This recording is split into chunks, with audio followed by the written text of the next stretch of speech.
Navigation in Canada isn't just about the international rules. We have specific modifications for our rivers, narrow channels, and the Great Lakes. If you're a mate operating in these waters, the Canadian collision regulations are the rules that keep us from trading paint. Ahoy and welcome back to Off Watch with Ashwin. In our last video, we covered the legal foundations of the Canadian collision regulations. Today, we are getting into the rules of the road. Let's break down the steering and sailing modifications in parts A and B.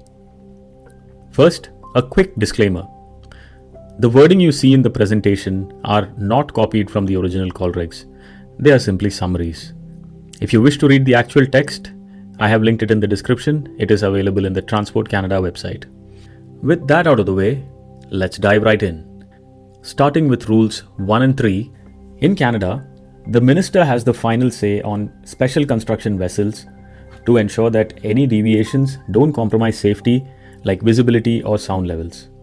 Also, remember that our local definition of vessel from the interpretation section overrides the international one.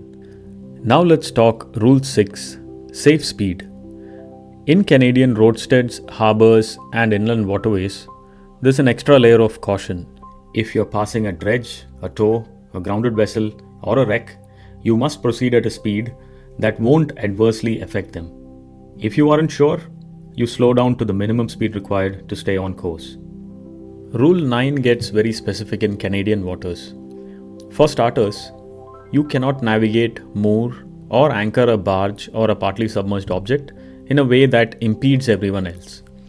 But the biggest change is the current rule. In Canadian narrow channels with a current or a tidal stream, the vessel proceeding with the current is the stand-on vessel and proposes the place inside of the passage. The vessel moving against the current must keep out of the way and respond to that proposal. This is a complete shift from the standard international crossing rules, prioritizing the vessel with less maneuverability due to the current. In the Great Lakes, the rules change again. A vessel that can safely navigate only within a narrow channel or fairway confined to the channel shall use the danger signal if a crossing vessel impedes its passage. Rule 10 says that our traffic separation schemes apply to everything listed in the current notices to mariners and for the compulsory use of the routing systems adopted by the IMO. There are even recommendations for transatlantic voyages to stay south of 43 degrees north latitude to avoid the Grand Banks. Rule 13 modifies the overtaking definition in the Great Lakes Basin based on which lights you can see at night. If you see the stern light or an all-round white light but no side lights, you are overtaking.